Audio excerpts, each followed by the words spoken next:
ሰላም ለአፎሜያ ዘሙአቶ ለመስቴማ ይላል አርከስሉስ። መስቴማ የተባለ ዲያብሎስን ድል አደረገች ለአፎሚያ ሰላም እላለሁ ይላል። ቅድስት አፎሚያ ዲያብሎስን የመጽሐፍ ቅዱስ ቃልን ጠቅሶ ሊረታ ሲሞክር እሷም የመጽሐፍ ቅዱስን ቃል እየጠቀሰች ድል አድርገዋለች። መጽሐፍ ቅዱስን ብቻ አይደለም ተፈጥሮን ተመልክታ እግዚአብሔር የፈጠረውን ፍጥረት ተመልክታ ኦፈ መንጢጥን ጠቅሳ ድል አድርገዋለች። አግቢ አንቺ ከአብርሃም ከይስሐቅ ትበልጫለች ሲላት እኔ ከኦፈ መንጢጥ አንሳለሁ አለችው።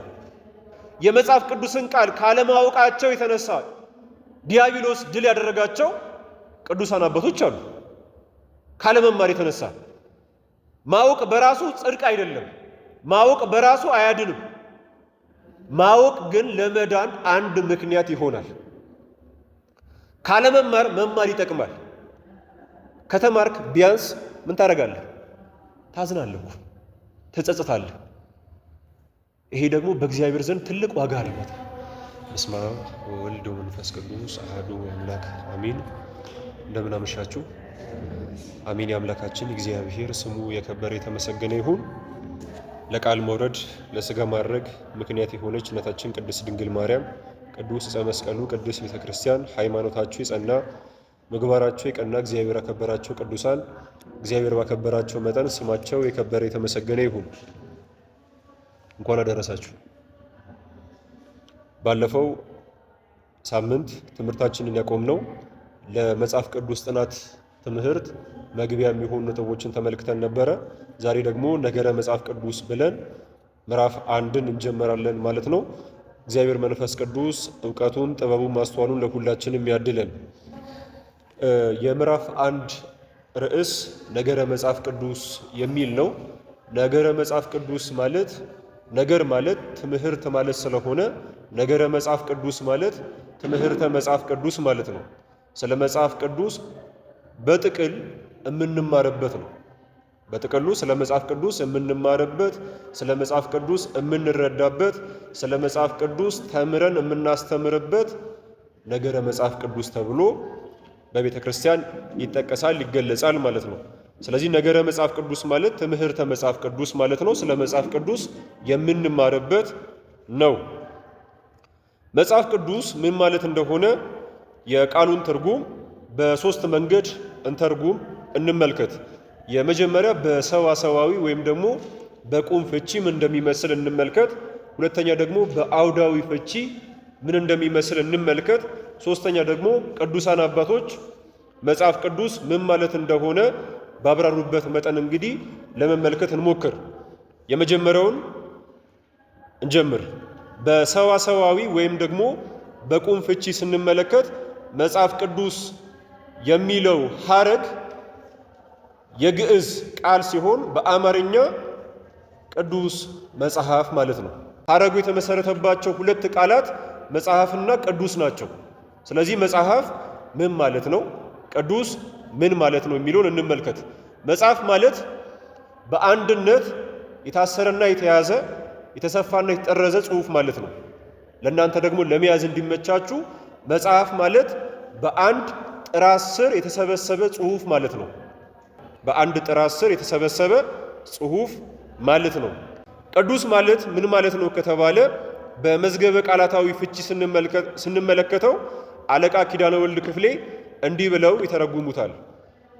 ቅዱስ ቃሉ ቀድሶ ቀድሶት ካለው የግዕዝ ንዑስ አንቀጽ የተገኘ ሲሆን በዕብራይስጥ ቂዳሽ፣ በሱርስጥ ቃዲሽ፣ በግዕዝና በአረብኛ ቅዱስ ከሚለው ቃል የተገኘ ሲሆን ትርጉሙም የተቀደሰ፣ ክቡር፣ ምስጉን፣ ልዩ፣ ምርጥ፣ ንጹሕ፣ ጽሩይ ማለት ነው።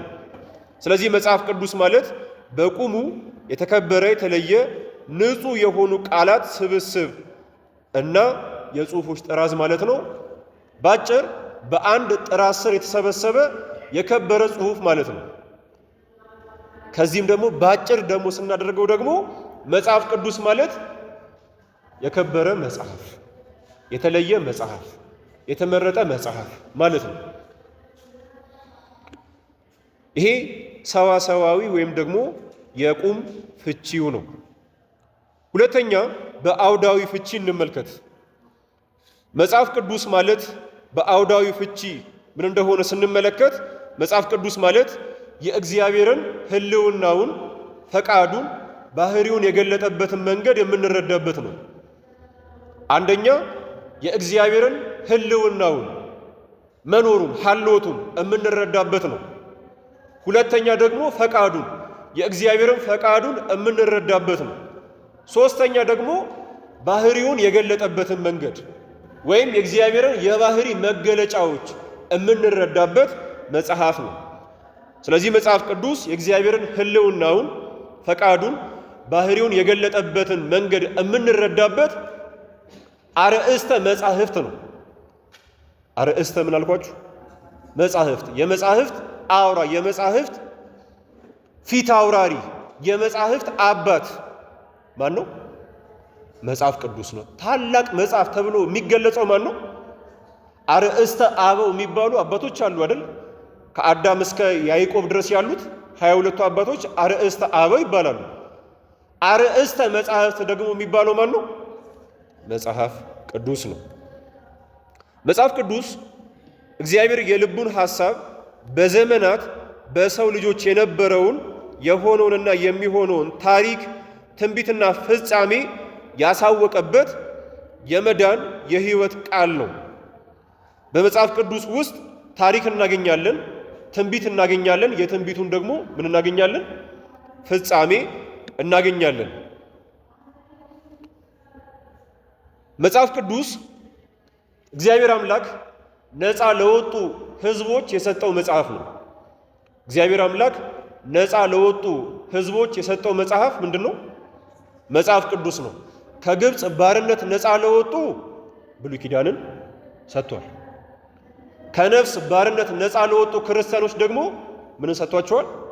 ሐዲስ ኪዳንን ሰጥቷቸዋል። ስለዚህ መጽሐፍ ቅዱስ ለእስራኤል ዘሥጋ ብቻ ሳይሆን ለእስራኤል ዘነፍስም ጭምር የተሰጠ መጽሐፍ ነው። ስለዚህ እግዚአብሔር አምላክ ነፃ ለወጡ ሕዝቦች የሰጠው መጽሐፍ ምንድን ነው ከተባላችሁ መጽሐፍ ቅዱስ ነው። መጽሐፍ ቅዱስ በመላው ዓለም የሚኖሩ ክርስቲያኖችን የሚያገናኝ መንፈሳዊ ድልድይ ነው። በዓለም ላይ የሚኖሩ ክርስቲያኖችን የሚያገናኝ መንፈሳዊ ድልድይ ነው። በዓለም ላይ የሚኖሩ ክርስቲያኖች ሁሉም የጸና ሃይማኖት፣ የቀና ምግባር እንዲኖራቸው የሚያደርግ መጽሐፍ ነው። ሁሉም የቀና ምግባር፣ የጸና ሃይማኖት እንዲኖራቸው እርስ በርሳቸውን በጸና ሃይማኖት፣ በቀና ምግባር የሚያስተሳስራቸው ማን ነው? መጽሐፍ ቅዱስ ነው። መጽሐፍ ቅዱስ ምን ማለት እንደሆነ በአባቶች ቃል ስንመለከት ቅዱስ ኤፍሬም ሶርያዊ መጽሐፍ ቅዱስ ምን ማለት እንደሆነ ሲያስረዳ ሲገልጽ መጽሐፍ ቅዱስ ማለት ውስጥን የሚያሳይ መስታወት ነው ይላል። እኛ የምንጠቀምበት መስታወት የሚያሳየው ውጫዊ የሆነ ውበትን ነው። ውጫዊ ላይ ያለውን እድፍ፣ ውጫዊ ላይ ያለውን መልካም ነገር ነው የሚያሳየው። ውስጥ ላይ ያለውን ያሳያል እንዴ? አያሳይም። መጽሐፍ ቅዱስ ግን የሚያሳየው ውስጥን ነው። ውስጣችንን ያሳያል። ስማችን ተቀይሮ እንጂ ሁላችንም መጽሐፍ ቅዱስ ላይ እኮ አለንበት። ለመጽሐፍ ቅዱስ የምናስበው ሐሳብ፣ የምንናገረው ንግግር፣ የምንኖረው ኑሮ መልካም መሆኑና አለመሆኑን፣ የእግዚአብሔር ፈቃድ ያለበት መሆኑና አለመሆኑን የምናይበት የምንመዝንበት መጽሐፍ ነው። ሐሳባችን፣ ንግግራችን፣ ኑሯችን የእግዚአብሔር ፈቃድ ያለበት ከሆነ በዛው እንድንቀጥል የሚያበረታታ፣ ሐሳባችን፣ ንግግራችን፣ ኑሯችን ከእግዚአብሔር ፈቃድ ውጪ የሆነ እንደሆነ ደግሞ ከዛ ተለይተን ምን መያዝ እንዳለብን የሚጠቁም የሚያሳይ መጽሐፍ ነው።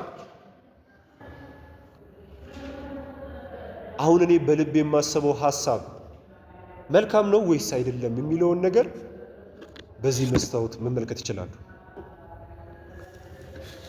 እዚህ ላይ ግን በደንብ መያዝ ያለባችሁ ነገር መጽሐፍ ቅዱስ ውስጥን ብቻ አይደለም ምንንም ጭምር የሚያሳይ ነው። ውጭንም ጭምር እኮ የሚያሳይ ነው። ውጫችን እንዴት መሆን እንዳለበት ውስጣችንም እንዴት መሆን እንዳለበት እኮ የሚያስረዳ ነው። መጽሐፍ ቅዱስ ልክ እንደ ተለሰነ መቃብር እንድንሆን አይደለም። ልክ በወርቅ እንደተለበጠ መቃብር እንድንሆን አይደለም የሚመክረው። ውጫችንም ውስጣችንም ያማረ እንዲሆን ነው የሚፈልገው። የሚጠቁመውም ልክ እንደዛ እንድንሆን ነው። ስለዚህ መጽሐፍ ቅዱስ ውስጥን የሚያሳይ መስታወት ነው።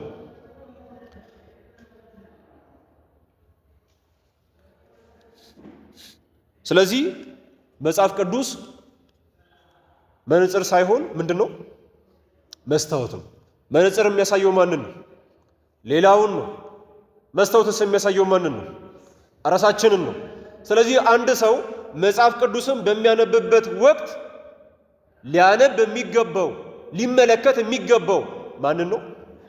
ራሱን ነው። ለራሱ ነው። አንድ ሰው ትምህርት መማር ያለበት ለራሱ ነው፣ ለነገሌ አይደለም። መጽሐፍ ቅዱስ ላይ ያሉትን ሰዎች የምንወቅስበት አይደለም። አሁን አንድ ሰው መጽሐፍ ቅዱስን ሲያነብ በመጽሐፍ ቅዱስ ውስጥ የሚያገኛቸው ሰዎች አንዳንዶቹ መልካም፣ አንዳንዶቹ ክፉ ሆነው ያገኛል።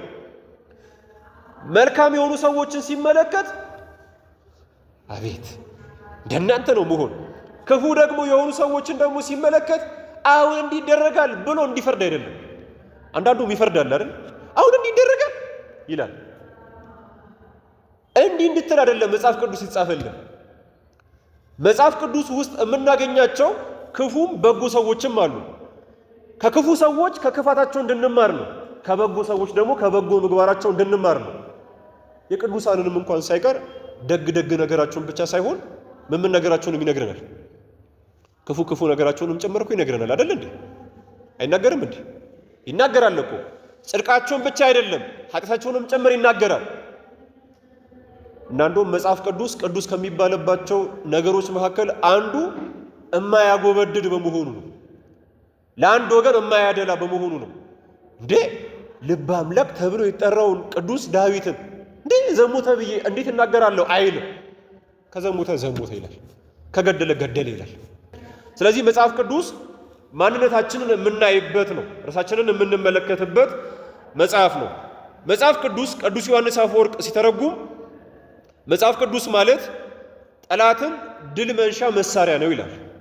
መጽሐፍ ቅዱስ ማለት ጠላትን ድል መንሻ መሳሪያ ነው።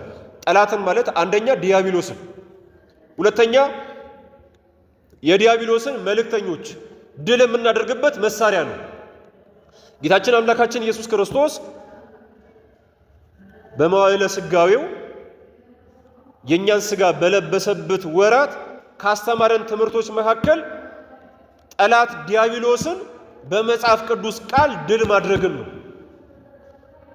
የቅዱስ ሉቃስ ወንጌል ምዕራፍ 4 የቅዱስ ሉቃስ ወንጌል ምዕራፍ 4 ጌታችን አምላካችን ኢየሱስ ክርስቶስ በዲያብሎስ ስለመፈተኑ ከቁጥር 1 እስከ 13 ይናገራል። እሱን እናንተ ተመልከቱት። ለአሁን ግን የሉቃስ ወንጌል ምዕራፍ 4 ከቁጥር 9 እስከ 12 ያለውን እናንብበው። ወደ ኢየሩሳሌምም ወስዶ በቤተ መቅደሱ የማዕዘን ጫፍ ላይ አቆመው፣ እንዲህም አለው፣ የእግዚአብሔር ልጅ ከሆንክስ አንተ ራስህ ወደ ታች መር ብለው ውረድ፣ በመንገድ ይጠብቁ ዘንድ መላእክቱን ስላንተ ያዛቸዋል፣ እግርህም በድንጋይ እንዳትሰነካከል በእጃቸው ያነሱሃል ተብሎ ተጽፏልና። ጌታችን ኢየሱስም መልሶ ፈጣሪህን እግዚአብሔርን አትፈታተነው ተብሎ ተጽፏል አለው ይላል።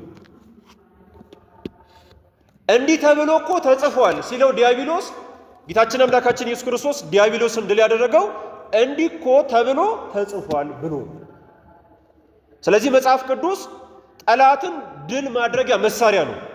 ሰላም ለአፎሜያ ዘሙአቶ ለመስቴማ ይላል አርከስሉስ። መስቴማ የተባለ ዲያብሎስን ድል አደረገች ለአፎሚያ ሰላም እላለሁ ይላል። ቅድስት አፎሚያ ዲያብሎስን የመጽሐፍ ቅዱስ ቃልን ጠቅሶ ሊረታ ሲሞክር እሷም የመጽሐፍ ቅዱስን ቃል እየጠቀሰች ድል አድርገዋለች። መጽሐፍ ቅዱስን ብቻ አይደለም ተፈጥሮን ተመልክታ እግዚአብሔር የፈጠረውን ፍጥረት ተመልክታ ኦፈ መንጢጥን ጠቅሳ ድል አድርገዋለች። አግቢ አንቺ ከአብርሃም ከይስሐቅ ትበልጫለች ሲላት እኔ ከኦፈ መንጢጥ አንሳለሁ አለችው። ኦፈ መንጢጥ ታውቃላችሁ? ታውቁ?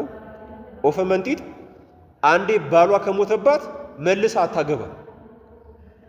በጥፍሯ ምላሷን ትቀዳለች፣ በክንፎቿ ፊቷን ትጸፋለች። ከዛ በኋላ ለዘላለም ብቻዋን ነው የምትኖረው። ድንገት ሌላ ወፍ መጥቶ ልድረስብሽ ቢላት የተቀደደ ምላሷን ታሳየዋለች።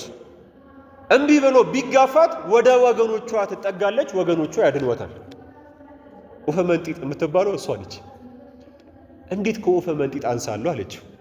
አይ እኔ አላገባም አለችው። ናርከስሉስ በዚህ መልክ አመስግኖታል። እና ጠላትን ድል መንሻ መሳሪያ ነው። የመጽሐፍ ቅዱስን ቃል ካለማወቃቸው የተነሳ ዲያብሎስ ድል ያደረጋቸው ቅዱሳን አባቶች አሉ። ካለመማር የተነሳ ማወቅ በራሱ ጽድቅ አይደለም። ማወቅ በራሱ አያድንም። ማወቅ ግን ለመዳን አንድ ምክንያት ይሆናል። ካለመማር መማር ይጠቅማል። ከተማርክ ቢያንስ ምን ታደርጋለህ? ታዝናለህ፣ ትጸጸታለህ። ይሄ ደግሞ በእግዚአብሔር ዘንድ ትልቅ ዋጋ አለው። ስለዚህ መጽሐፍ ቅዱስ ጠላትን ድል መንሻ መሳሪያ ነው። የቃላት አጠቃቀምን እንመልከት። የቃላት አጠቃቀም በመጽሐፍ ቅዱስ ውስጥ ምን እንደሚመስል እንመልከት። መጻሕፍቱን እያንዳንዳቸውን በተናጠል ለመጥቀስ ሲፈለግ የመጻሕፍቱን ልዩ ስም እንጠቀማለን። መጽሐፍ ቅዱስ አንድ መጽሐፍ አይደለም፣ የ81 ቅዱሳት መጻሕፍት መድብል ስብስብ ነው። አንድ መጽሐፍ ብቻ አይደለም። የስንት መጻሕፍት ስብስብ ነው? የ81 መጻሕፍት ስብስብ ነው። 81ዱን እያንዳንዳቸውን ማለት ነው። ማለትም በተናጠል መጥራት መጥቀስ ስንፈልግ የምንጠቀመው የመጻሕፍቱን ልዩ ስያሜ ነው። ለምሳሌ የኦሪት ዘፍጥረት መጽሐፍ፣ የኦሪት ዘጸአት መጽሐፍ፣ የቅዱስ ማቴዎስ ወንጌል መጽሐፍ ወይም የማቴዎስ ወንጌል መጽሐፍ፣ የማርቆስ ወንጌል መጽሐፍ እያልን እንጠቀማለን ወይም እንላለን። የሉቃስ ወንጌል ምዕራፍ 4 የሉቃስ ወንጌል ምዕራፍ 4 የሉቃስ ወንጌል ምዕራፍ 4 ከቁጥር 17 የነቢዩን የኢሳይያስንም መጽሐፍ ሰጡት። የማንን መጽሐፍ ሰጡት? መጽሐፍ ቅዱስን ሰጡት አይልም። አንዱን መጽሐፍ ብቻ ስለሰጡት ትንቢተ ኢሳይያስ ወይም ደግሞ የኢሳይያስን መጽሐፍ ሰጡት ብሎ ቅዱስ ሉቃስ ገልጾታል ማለት ነው። ስለዚህ ቅዱስ ሉቃስ የተጠቀመው የመጽሐፉን ልዩ ስያሜ ነው። ስለዚህ አንዱን መጽሐፍ ለብቻው መጥቀስ ስንፈልግ የመጽሐፉን ልዩ መጠሪያ ወይም ደግሞ ልዩ ስያሜ እንጠቀማለን። ለምሳሌ የትንቢተ ኢሳይያስ መጽሐፍ እንላለን። መጽሐፍቱን ወይም ደግሞ 81ዱን መጽሐፍት በጥቅል ለመጥቀስ ሲፈለግ ደግሞ ቅዱሳት መጽሐፍት እንላለን። ቅዱሳት መጽሐፍት እንላለን። 81ዱን በጥቅል መጥቀስ መጥራት ስንፈልግ ቅዱሳት መጽሐፍት እንላለን። መጽሐፍቱን እንደ አንድ የተጠረዘ መጽሐፍ ለመጥቀስ ሲፈለግ ደግሞ መጽሐፍቱን የያዘውን ጥራዝ መጽሐፍ ቅዱስ እንለዋለን። መጽሐፍቱን የያዘውን ጥራዝ መጽሐፍ ቅዱስ እንለዋለን። ወይም ደግሞ 81ዱን መጽሐፍት የያዘውን ጥራዝ ምን እንለዋለን? መጽሐፍ ቅዱስ እንለዋለን። በመጽሐፍቱ ውስጥ ያለውን ቃል የመጽሐፍቱን ይዘት ደግሞ ምን እንለዋለን? ቃለ እግዚአብሔር እንለዋለን። ቃሉን ቃለ እግዚአብሔር፣ ይዘቱን ቃለ እግዚአብሔር እንለዋለን። የመጽሐፍ ቅዱስ ስያሜ የመጽሐፍ ቅዱስ ስያሜ የመጽሐፍ ቅዱስ ስያሜ በመጽሐፍ ቅዱስ ውስጥ ብላችሁ መያዝ ትችላላችሁ። መጽሐፍ ቅዱስ የተለያዩ መጠሪያ ስሞች አሉት። መጠሪያ ስሞቹን ከመጽሐፍ ቅዱስ እንመልከት። መጽሐፍ ቅዱስ በተለያየ ስያሜ ተጠርቷል። አንደኛ የእግዚአብሔር መጽሐፍ ተብሏል። የእግዚአብሔር መጽሐፍ ተብሏል። ትንቢተ ኢሳይያስ ምዕራፍ 34 ቁጥር 16 በእግዚአብሔር መጽሐፍ ፈልጉ አንቡም እንዲል ትንቢተ ኢሳይያስ ምዕራፍ 34 ቁጥር 16 በማን መጽሐፍ? ስለዚህ መጽሐፍ ቅዱስ የማን መጽሐፍ ነው? ስለዚህ መጽሐፍ ቅዱስ አንዱ መጠሪያ ስሙ የእግዚአብሔር መጽሐፍ ነው። ሁለተኛ በሴት አንቀጽ ቅዱሳት መጻሕፍት ተብሏል። ቅዱሳት መጻሕፍት ተብሏል። ቅዱስ ጳውሎስ በሮሜ መልእክቱ ምዕራፍ 1 ቁጥር 2 ላይ በነቢያቱ ቃልና በቅዱሳት መጻሕፍት እንዲል ሮሜ ምዕራፍ 1 ቁጥር 2 በነቢያቱ ቃልና በማን መጻሕፍት? በቅዱሳት መጻሕፍት። ስለዚህ ሁለተኛ ቅዱሳት መጻሕፍት ተብሏል። ሮሜ ምዕራፍ 1 ቁጥር 2። ሶስተኛ በወንድ አንቀጽ ቅዱሳን መጻሕፍት ተብሏል። ቅዱሳን መጻሕፍት ተብሏል። ቅዱስ ጳውሎስ ወደ ጢሞቴዎስ በላከው በሁለተኛ መልእክቱ ምዕራፍ 3 ቁጥር 15 ላይ ቅዱሳን መጻሕፍትን አውቀሃል እንዲል ሁለተኛ ጢሞቴዎስ ምዕራፍ 3 ቁጥር 15። ስለዚህ ሶስተኛ ቅዱሳን መጻሕፍት ተብሏል። አራተኛ የእግዚአብሔር መንፈስ ያለበት መጽሐፍ ተብሏል። ሁለተኛ ጢሞቴዎስ ምዕራፍ 3 ቁጥር 16 ላይ በእግዚአብሔር መንፈስ የተጻፈ መጽሐፍ እንዲል ሁለተኛ ጢሞቴዎስ ምዕራፍ 3 ቁጥር 16። ከዚህ ቀደም ተመልክተናል። መጽሐፍ ቅዱስ ምን ይባላል? እስትንፋሰ እግዚአብሔር ይባላል ብለናል። የእግዚአብሔር መንፈስ ያለበት መጽሐፍ ይባላል ብለን ተመልክተናል። ስለዚህ አራተኛ መጠሪያ ስሙ የእግዚአብሔር መንፈስ ያለበት መጽሐፍ ይባላል ማለት ነው። እንከልስ የመጽሐፍ ቅዱስ ስያሜ አንደኛ አቤት የእግዚአብሔር መጽሐፍ፣ ሁለተኛ ቅዱሳት መጻሕፍት፣ ሶስተኛ ቅዱሳት ወይስ ቅዱሳን? በወንድ በሴት በወንድ። እሺ አራተኛ የእግዚአብሔር መንፈስ ያለበት መጽሐፍ።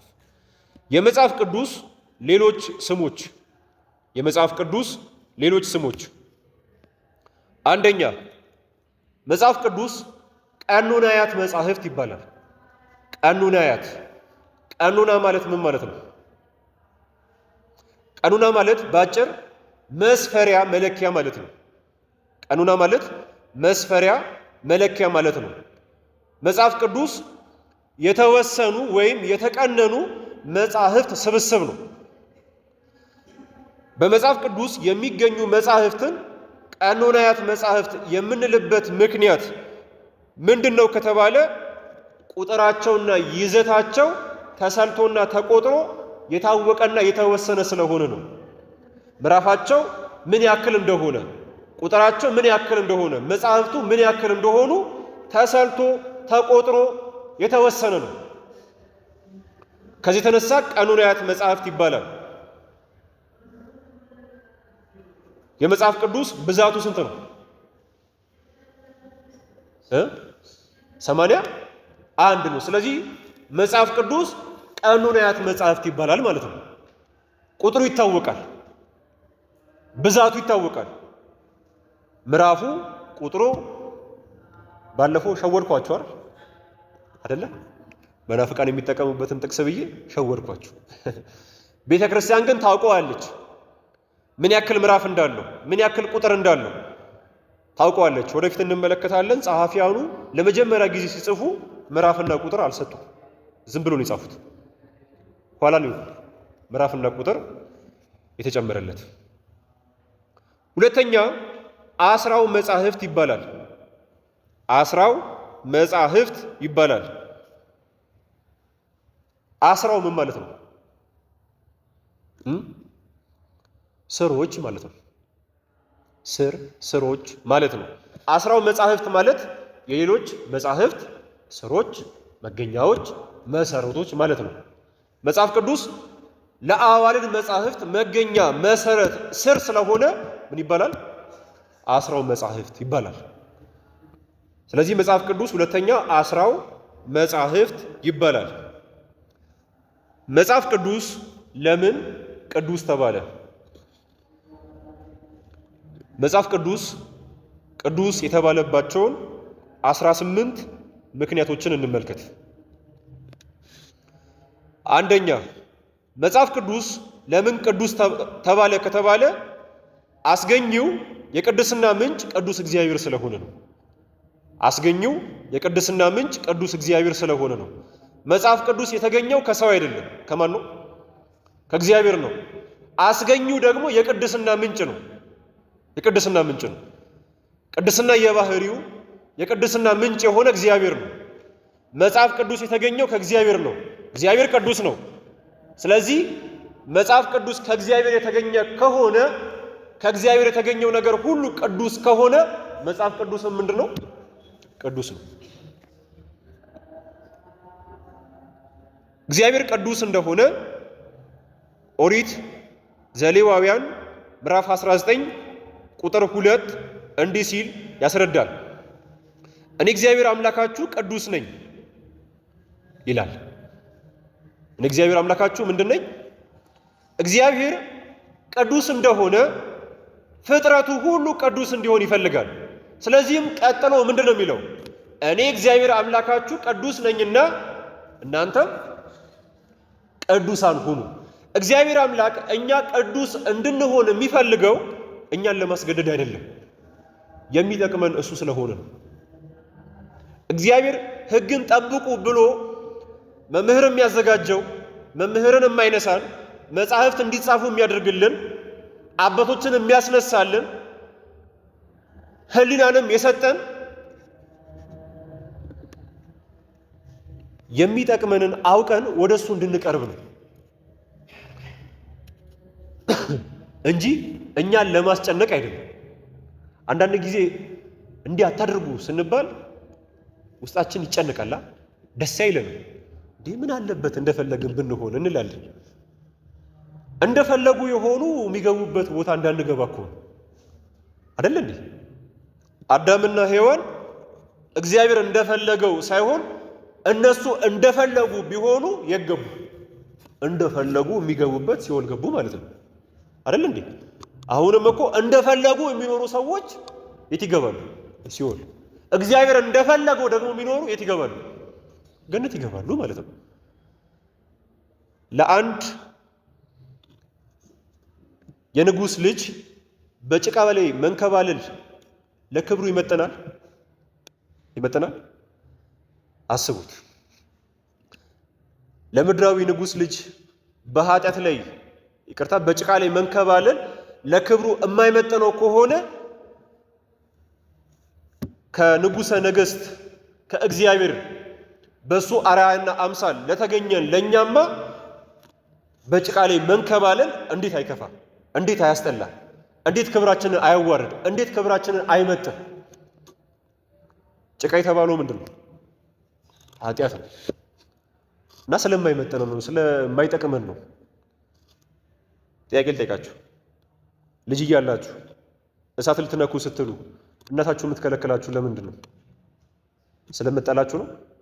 እግዚአብሔር አምላክም ይሄን አታድርጉ ይሄን አድርጉ የሚለን እሱ የሚጠቀመው ነገር ኖሮ አይደለም። እግዚአብሔር እጠቀም ብሎ የፈጠረው ፍጥረት የለም፣ እሱ ይጠቀም ነው እንጂ። ቅዱስ ሚካኤል ወይ ደግሞ መላእክት ቢያመሰግኑ የሚጠቀሙት እነማን ናቸው? ራሳቸው ናቸው። እግዚአብሔር ምንም የሚጎልበት ነገር የለም። መላእክት ለምስጋና ከመፈጠራቸው አስቀድሞ የሥላሴ ምስጋናቸው የተቋረጠ አይደለም ብሎ የቅዳሴ መጽሐፍ ይናገራል። የተቋረጠ አይደለም። በማመስገናቸው የሚጨምሩት ነገር የለም፣ ባለማመስገናቸው የሚያጎሉበት ነገር የለም። በማመስገናቸው ግን እነሱ ይጠቀማሉ። እና አሁን እንዲህ ብላችሁ አስቡት፣ እንዲህ ብላችሁ እንድታስቡት ስለፈለኩ ነው። ስለዚህ እግዚአብሔር በባህሪው ቅዱስ እንደሆነ እኛ ልጆቹ በጸጋ ቅዱሳን እንድንሆን ይፈልጋል። መጽሐፍ ቅዱስ የእግዚአብሔር ቃል ስለሆነ ቅዱስ ነው። እግዚአብሔር ቅዱስ ነው። ቃሉ ምንድን ነው? ቅዱስ ነው። መጽሐፍ ቅዱስ የእግዚአብሔር ቃል እንደሆነ መጻሕፍት ይናገራሉ። ከነዚያ መካከል የተወሰኑ ጥቅሶችን እንመልከት። ትንቢተ ኤርምያስ ምዕራፍ 36 ቁጥር 2 ትንቢተ ኤርምያስ ምዕራፍ 36 ቁጥር 2 የተናገርኩህን ቃል ሁሉ ጻፍበት ይላል። የተናገርኩህን ቃል ሁሉ፣ አንተ የምትፈልገውን ቃል ሁሉ ጻፍበት አላለው። የተናገርኩህን ቃል ሁሉ ጻፍበት ነው ያለው። ስለዚህ እግዚአብሔር የተናገረው ቃል የተጻፈበት መጽሐፍ ስለሆነ መጽሐፍ ቅዱስ ቅዱስ ተሰኝቷል። ትንቢተ ኤርምያስ ምዕራፍ 1 ቁጥር 4 የእግዚአብሔር ቃል ወደ እኔ እንዲህ ሲል መጣ ይላል። የማን ቃል? ስለዚህ መጽሐፍ ቅዱስ የእግዚአብሔር ቃል ያለበት መጽሐፍ ነው። የእግዚአብሔር ቃል ደግሞ ቅዱስ ስለሆነ መጽሐፍ ቅዱስም ምን ተሰኝቷል? ቅዱስ ተሰኝቷል። ስለዚህ ያስገኘው የቅድስና ምንጭ ቅዱስ እግዚአብሔር ስለሆነ ቅዱስ ተሰኝቷል።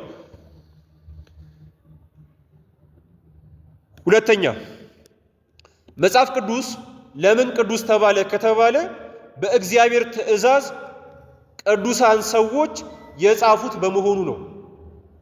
በእግዚአብሔር ትእዛዝ ቅዱሳን ሰዎች የጻፉት በመሆኑ ነው። መጽሐፍ ቅዱስ ጸሐፊያኑ ለምን ይሄን አልጽፈውም ብለው የጻፉት መጽሐፍ አይደለም። እግዚአብሔር ጻፉ እያላቸው የጻፉት መጽሐፍ ነው። ጻፉ እያላቸው ይሄንን መጽሐፍ አለብኝ አይደለም ብሎ አይደለም ቅዱስ ሙሴ የኦሪት ዘፍጥረትን መጽሐፍ የኦሪት ዘጸአትን መጽሐፍ የጻፈልን። ሌሎችም ጸሐፊያን ይሄንን መጽሐፍ አለብኝ ብለው አስበው አይደለም የጻፉት። ማን ጻፉ ብሎ አዟቸው ነው። ስለዚህ መጽሐፍ ቅዱስ አንደኛ በማን ትእዛዝ የተጻፈ ነው? በእግዚአብሔር ትእዛዝ የተጻፈ መጽሐፍ ነው። ሁለተኛ ደግሞ በማን የተጻፈ ነው? በቅዱሳን ሰዎች የተጻፈ መጽሐፍ ነው። ሁለቱም በጥቅሶች እናስደግፋቸው። ሁለተኛ ጴጥሮስ ምዕራፍ 1 ቁጥር 21 ሁለተኛ ጴጥሮስ ምዕራፍ 1 ቁጥር 21 ትንቢት ከቶ በሰው ፈቃድ አልመጣምና ዳሩ ግን በእግዚአብሔር ተልከው ቅዱሳን ሰዎች በመንፈስ ቅዱስ ተነድተው ተናገሩ ይላል። ትንቢት ከቶ በሰው ፈቃድ አልመጣምና ዳሩ ግን በእግዚአብሔር ተልከው እነማ? ቅዱሳን ሰዎች በማን ተመርተው? በመንፈስ ቅዱስ ተመርተው። ለምሳሌ የማቴዎስ ወንጌልን የጻፈው ማን ነው? ማቴዎስ ነው።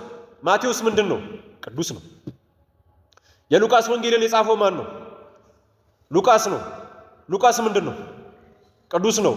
የኦሪት ዘፍጥረትን መጽሐፍ የጻፈው ማን ነው? ሙሴ ነው። ሙሴ ምንድን ነው? ቅዱስ ነው። ስለዚህ መጽሐፍ ቅዱስ ቅዱስ የተባለበት ሁለተኛ ምክንያት በቅዱሳን ሰዎች የተጻፈ መጽሐፍ ስለሆነ ነው። ቅዱሳን ሰዎች የተባሉት መጽሐፍ ቅዱስን የጻፉት አንደኛ በእግዚአብሔር ተልከው ነው። ሁለተኛ ደግሞ በመንፈስ ቅዱስ ተመርተው ነው። መንፈስ ቅዱስ መሪ አጋዥ ሆኖላቸው ነው የጻፉት እንጂ ብቻቸውን ከመንፈስ ቅዱስ ተለይተው የጻፉት አይደለም። በእግዚአብሔር ትእዛዝ የተጻፈ መጽሐፍ እንደሆነ ደግሞ እንመልከት። የዮሐንስ ራእይ ምዕራፍ 1 ቁጥር 19 የዮሐንስ ራእይ ምዕራፍ 1 ቁጥር 19 እንግዲህ ያየኸውን አሁንም ያለውን ከዚህም በኋላ ይሆን ዘንድ ያለውን ጻፍ። ምን አድርግ? ጻፍ። ስለዚህ ቅዱስ ዮሐንስ ራእዩን የጻፈው መጻፍ አለብኝ ብሎ አስቦ ሳይሆን ማን ጻፍ ብሎ አዞት ነው? እግዚአብሔር።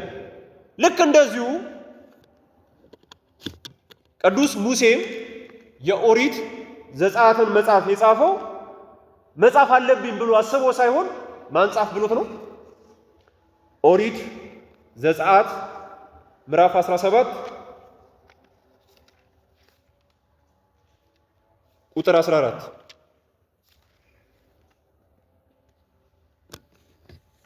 እግዚአብሔርም ሙሴን የአማሌቅን ዝክር ከሰማይ በታች ጨርሼ እደመስሳለሁና ይህን ለመታሰቢያ በመጽሐፍ ጻፈው። ምን አድርገው? ጻፈው። ትንቢተ ኤርምያስ ምዕራፍ 30 ቁጥር 2። ትንቢተ ኤርምያስ ምዕራፍ 30 ቁጥር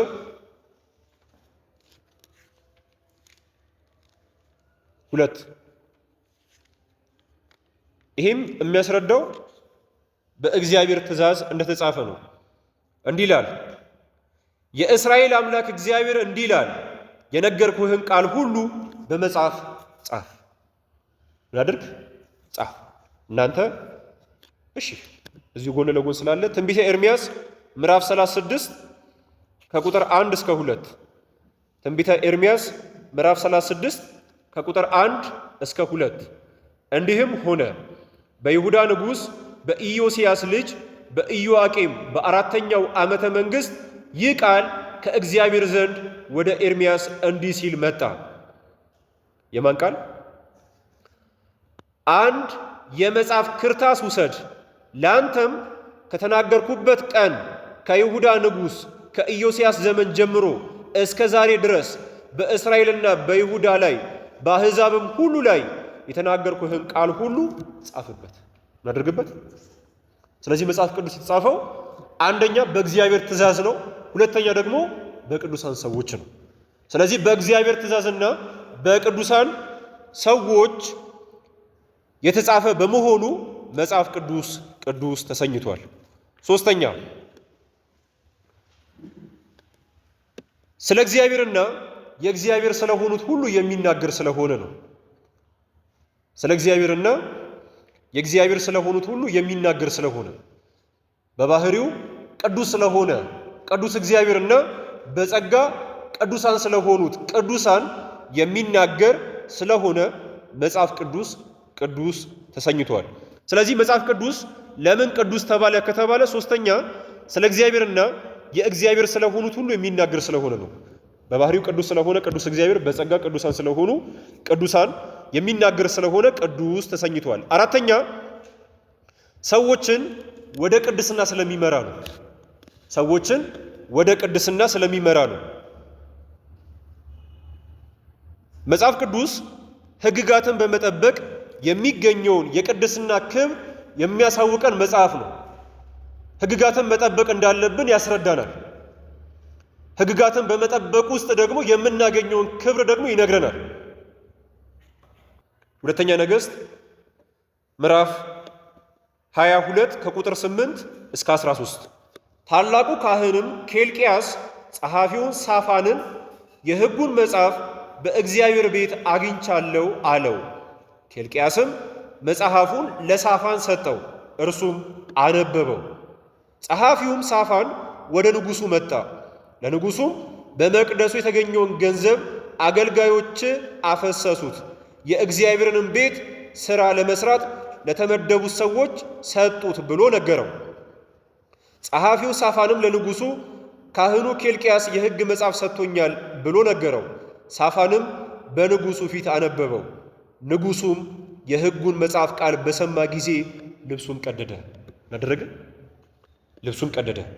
ንጉሡም ካህኑን ኬልቅያስን፣ የሳፋንን ልጅ አኪቃምን፣ የሚኪውንም ልጅ አክቦርን፣ ጸሐፊውንም ሳፋንን፣ የንጉሡንም ብላቴና አስያን እንዲህ ብሎ አዘዛቸው። አባቶቻችን በእርሷ የተጻፈውን ሁሉ ይሰሩ ዘንድ የዚችን መጽሐፍ ቃል ስላልሰሙ በላያችን የነደደ የእግዚአብሔር ቁጣ እጅግ ነውና ሄዳችሁ ስለ እኔና ስለ ሕዝቡ ስለ ይሁዳም ሁሉ ስለዚህችም ስለተገኘችው መጽሐፍ ቃል ሁሉ እግዚአብሔርን ጠይቁ አላቸው። መጽሐፍ ቅዱስ ሊገርሉን የመጡ ሰዎች እንኳን ቢኖሩ የመጽሐፍ ቅዱስን ቃል ብናነብላቸው ልባቸውን ገር ማድረግ የሚችል መጽሐፍ ነው። ቅዱስ ፊልሞና ቅዱስ ወንጌልን ሲያነብ ሊገርሉት የመጡ ወታደሮች እንኳን በተደሞ መግደላቸውን ይረሱ ነበር። ስለዚህ አራተኛ ሰዎችን ወደ ቅድስና ስለሚመራ መጽሐፍ ቅዱስ ቅዱስ ተሰኝቷል። አምስተኛ የሚያነቡትንና የሚሰሙትን ስለሚባርክ ነው። የሚያነቡትንና የሚሰሙትን ስለሚባርክ የዮሐንስ ራእይ ምዕራፍ 1 ቁጥር 3 የዮሐንስ ራእይ ምዕራፍ 1 ቁጥር 3 ዘመኑ ቀርቧልና የሚያነበው የዚህንም መጽሐፍ የትንቢት ቃል የሚሰሙትና በውስጡም የተጻፈውን የሚጠብቁ ብፁዓን ናቸው ይላል። ብፁዓን የሚባሉ አንደኛ የሚያነቡት እንደሆኑ ይናገራል። ሁለተኛ ቃሉን የሚሰሙ እንደሆኑ ይናገራል። ሶስተኛ ደግሞ በመጽሐፉ ውስጥ የተጻፈውን ቃል የሚጠብቁ እንደሆኑ ይናገራል። ስለዚህ በማንበብ በመስማት በመጠበቅ ምን ይገኛል? ብጽዕና። ስለዚህ የሚያነበውን የሚሰማውን ስለሚባርክ መጽሐፍ ቅዱስ ቅዱስ ተሰኝቷል። ስድስተኛ ዘመን የማይሽረው በመሆኑ ነው። ዘመን የማይሽረው በመሆኑ ነው። አንዳንድ መጽሐፍት በሆነ ጊዜ ይወደዳሉ፣ በሆነ ጊዜ ደግሞ ይጠላሉ። ወይም ደግሞ ቅዱስ በሆነው በእግዚአብሔር መንፈስ ያልተጻፉ መጻሕፍት በሆነ ጊዜ ይወደዳሉ፣ በሆነ ጊዜ ደግሞ ይጠላሉ። የሆነ ጊዜ አንባቢ ያላቸው፣ የሆነ ጊዜ ደግሞ አንባቢ የላቸው። መጽሐፍ ቅዱስ ግን እንዲህ አይደለም። መጽሐፍ ቅዱስ ከተጻፈበት ጊዜ ጀምሮ እየተነበበ ነበር። እስካሁን ድረስ እየተነበበ ነው። ወደፊትም ደግሞ ይነበባል። የመጽሐፍ ቅዱስ ቃል ዘመን የማይሽረው ለምንድን ነው ከተባለ የማን ቃል ስለሆነ? የእግዚአብሔር ቃል ዘመን ይሽረዋል እንዴ? ስለዚህ የእግዚአብሔር ቃል ዘመን የማይሽረው ስለሆነ የመጽሐፍ ቅዱስ ቃል የእግዚአብሔር ቃል ስለሆነ የመጽሐፍ ቅዱስ ቃል ዘመን የማይሽረው ነው። ስለዚህ ዘመን የማይሽረው በመሆኑ መጽሐፍ ቅዱስ ቅዱስ ተሰኝቷል።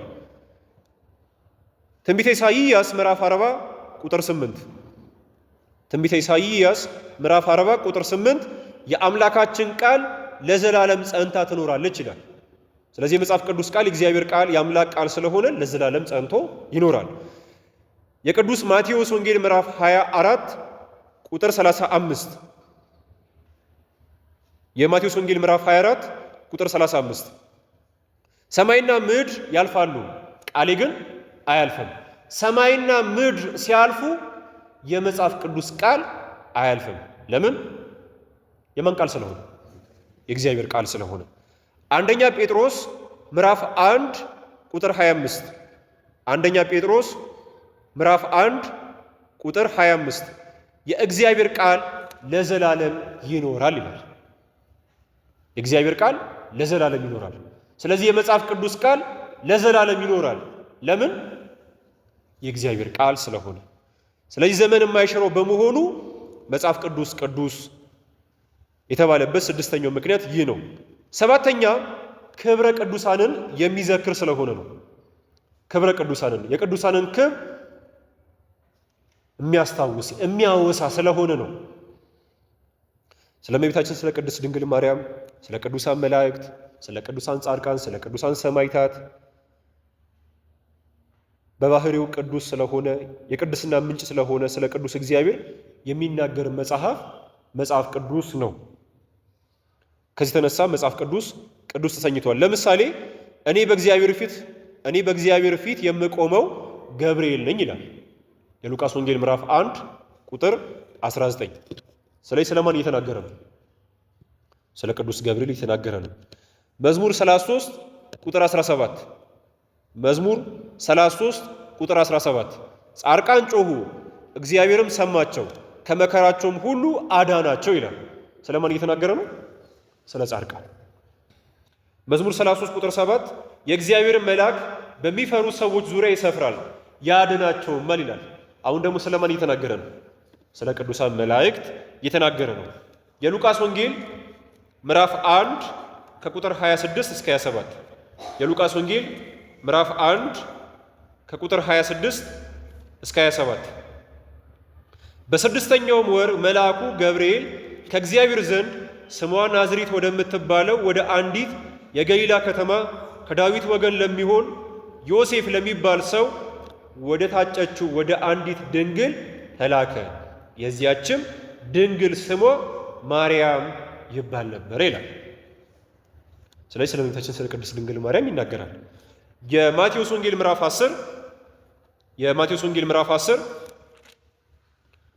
ከቁጥር 40 እስከ 42 የማቴዎስ ወንጌል ምዕራፍ 10 ከቁጥር 40 እስከ 42 እናንተን የሚቀበል እኔን ይቀበላል። ሐዋርያትን መቀበል ማንም መቀበል ነው? እግዚአብሔርን መቀበል ነው። አለመቀበልስ? እግዚአብሔርን አለመቀበል ነው። እኔንም የሚቀበል የላከኝን ይቀበላል። በነቢይም ስም ነቢይን የሚቀበል የነቢይን ዋጋ ይቀበላል። በጻድቅም ስም ጻድቅን የሚቀበል የጻድቅን ዋጋ ይቀበላል። ከነዚህ ከተናናሾቹ ለአንዱ በደቀ መዝሙሬ ስም ቀዝቃዛ ውሃ ብቻ የሚያጠጣ እውነት እላችኋለሁ ዋጋውን አያጣም። ስለዚህ ክብረ ቅዱሳንን የሚናገር የሚያወሳ የሚዘክር ስለሆነ ቅዱስ ተሰኝተዋል። ስምንተኛ በዕድሜው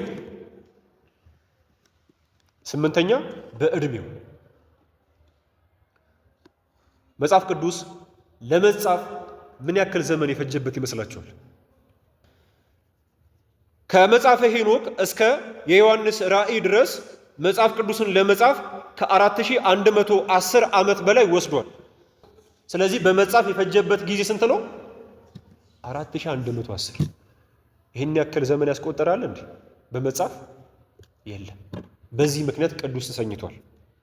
ዘጠነኛ ስላለፈውና ስለሚመጣው ነገር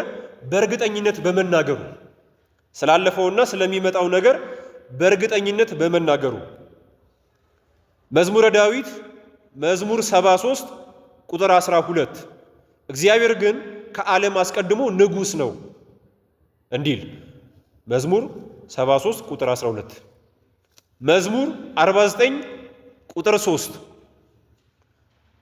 መዝሙር 49 ቁጥር 3 እግዚአብሔር በግልጥ ይመጣል እንዲል ቅዱስ ዳዊት ስላለፈው ነገር ሲናገር እግዚአብሔር እሰ ንጉሥ ውእቱ እምቅድመ ዓለም እግዚአብሔር ግን ከዓለም አስቀድሞ ንጉሥ ነው በእርግጠኝነት ነው። ወደፊትም ስለሚመጣው ነገር ደግሞ ሲናገር ደግሞ እግዚአብሔር እሰ ገሃደ ይመጽእ ነው ያለው። እግዚአብሔር ግን በግልጥ ይመጣል። የሚመጣ ይመስለኛል አላለም። ይመጣል በእርግጠኝነት ነው። ስለዚህ መጽሐፍ ቅዱስ በይሆናል ወይም በሳይሆን አይቀርም ሳይሆን በእርግጠኝነት የሚናገር ነው። ከዚህ ተነሳ ቅዱስ ተሰኝቷል። አስረኛ በተለያዩ ዘመናት በተለያዩ ሰዎች በተለያዩ ቦታዎች ቢጻፍም አለመጋጨቱ ነው። በተለያዩ ዘመናት በተለያዩ ሰዎች በተለያዩ ቦታዎች ቢጻፍም አለመጋጨቱ። ከ40 በላይ ቅዱሳን ሰዎች ነው የጻፉት። በተለያየ ዘመን የጻፉት፣ በተለያየ ቋንቋ ነው የጻፉት፣ በተለያየ ባህል የጻፉት። በተለያየ ዘመን በተለያየ ቦታ በተለያየ ቋንቋ የተለያዩ ሰዎች ቢጽፉትም አለመጋጨቱ ቅዱስ ያሰኘዋል። ትንቢተ ሚልክያስ ምዕራፍ 3 ቁጥር 6 ትንቢተ ሚልክያስ ምዕራፍ 3 ቁጥር 6 እኔ እግዚአብሔር አልለወጥም ይላል። እኔ እግዚአብሔር አልለወጥም ይላል። ትንቢተ ሚልክያስ ምዕራፍ 3 ቁጥር 6 የመጽሐፍ ቅዱስ ቃል የማን ነው? የማን ቃል ነው? የእግዚአብሔር። እግዚአብሔር ደግሞ የማይለወጥ ነው። እግዚአብሔር በዘመን እግዚአብሔር በቦታ የማይለወጥ ስለሆነ በተለያዩ ዘመናት በተለያዩ ቦታ የተነሱ ሰዎች እንኳን ቢጽፉት መጽሐፍ ቅዱስ የእግዚአብሔር ቃል ስለሆነ አይጋጭም። መጽሐፍ ቅዱስ ይጋጫል ማለት የእግዚአብሔር ቃል እርስ በርሱ ይጋጫል ማለት ነው። ይህን ወደፊት እንመለከተዋለን። 11ኛ እውነት ስለሆነ መጽሐፍ ቅዱስ እውነት ነው፣ ማረጋገጥ እንችላለን። እውነት ነው። የዮሐንስ ወንጌል ምዕራፍ 17 ቁጥር 17 ቃልህ እውነት ነው ይላል። ቃልህ ምንድን ነው? እውነት ነው። የእግዚአብሔር ቃል እውነት ነው። 12ኛ እንደ መጽሐፍ ቅዱስ ሰፊ ዘመን የሚሸፍን መጽሐፍ ባለመኖሩ ነው። መጽሐፍ ቅዱስ በጣም ብዙ ዘመንን የሚሸፍን ነው። ዘመነ አበውን ብቻ የሚናገር አይደለም፣ ዘመነ መሳፍንትንም ይጨምርልሃል። በዘመነ መሳፍንት የሚቆም አይደለም፣ በዘመነ ነገሥትም ይቀጥላል። በዘመነ ነገሥት ያለውን ብቻ በመናገር አይቆምም፣ በዘመነ ነቢያት ያለውንም ይነግራል። በዘመነ ነቢያት ደግሞ አይቀርም ወይ ደግሞ አይቆምም አይገታም። በዘመነ ሐዋርያት ደግሞ ስላለው ይናገራል። ይህን ሁሉ ያካተተ መጽሐፍ አለ የለም። በዚህ ምክንያት ልዩ ቅዱስ ይባላል። 13ኛ እንደ መጽሐፍ ቅዱስ በብዙ ሰዎች የተጻፈ መጽሐፍ ባለመኖሩ። እንደ መጽሐፍ ቅዱስ በብዙ ሰዎች የተጻፈ መጽሐፍ ባለመኖሩ ቅድም እንደነገርኳችሁ ከ40 በላይ የሆኑ ቅዱሳን ሰዎች ተሳትፈውበታል። 2 ሰዎች 3 ሰዎች የተሳተፉበት መጽሐፍ ይገኛል አይደል? ከ40 በላይ የተሳተፉበት መጽሐፍ ግን ይገኛል እንዴ? ስለዚህ እንደ መጽሐፍ ቅዱስ በብዙ ሰዎች የተጻፈ መጽሐፍ ባለመኖሩ ነው። 14ኛ እንደ መጽሐፍ ቅዱስ በጣም ብዙና የተለያዩ ጉዳዮችን የሚዳስስ መጽሐፍ ባለመኖሩ ነው። 15 እንደ መጽሐፍ ቅዱስ በዓለም ላይ በከፍተኛ ቁጥር የተሰራጨና በመሰራጨት ላይ ያለ መጽሐፍ ባለመኖሩ ነው። 16 እንደ መጽሐፍ ቅዱስ በሰዎች ሕይወትና በዓለማችን ላይ ለሚታዩት ነገሮችና ለሚነሱት ጥያቄዎች ትክክለኛና አጥጋቢ መልስ የሚሰጥ መጽሐፍ ባለመኖሩ ነው። አጥጋቢ ምላሽ አይሰጡም ሌሎች መጽሐፍት። መጽሐፍ ቅዱስ ግን አጥጋቢ ምላሽ ይሰጣል። ለምን እንዲህ እንደሆነ ያስረዳል። ባለፈው ሳምንት የተማርነውን ትምህርት ማስታወስ በቂ ነው። 17 እንደ መጽሐፍ ቅዱስ በብዙ ሰዎች ከተለያየ አቅጣጫ የተጠናና የተተቸ ሆኖም የበለጠ በተጠናና በተተቸ መጠን እውነተኛነቱን እየገለጠና እያስመሰከረ ያለ መጽሐፍ ባለመኖሩ ቅዱስ ያደርገዋል። የመጨረሻ 18ኛ እንደ መጽሐፍ ቅዱስ ራሱን በራሱ የሚያረጋግጥ መጽሐፍ ባለመኖሩ ነው። መጽሐፍ ቅዱስ ብሉይ ኪዳንን በሐዲስ ኪዳን፣ ሐዲስ ኪዳንን በብሉይ ኪዳን ያረጋግጣል። ከዚህ ቀደም ነግሬያቸዋለሁ። ትንቢተ ኢሳይያስ ምዕራፍ 7 ቁጥር 14 በማቴዎስ ወንጌል ምዕራፍ 1 እንደሚረጋገጥ ተመልክተናል አይደለ? እነሆ ጌታ ራሱ ምልክትን ይሰጣቸዋል። ድንግል በድንግልና ትጸንሳለች፣ በድንግልናም ትወልዳለች፣ ስሙንም አማኑኤል ብላ ትጠራዋለች ብሎ ኢሳይያስ ቀድሞ ተናግሮ ነበረ። ይህ ተፈጽሟል ወይስ አልተፈጸመም? ማን አረጋግጠልን? ቅዱስ ማቴዎስ የማቴዎስ ወንጌል ምዕራፍ 1 ላይ አረጋግጦልናል። እሱም ባለፈው ተመልክተናል።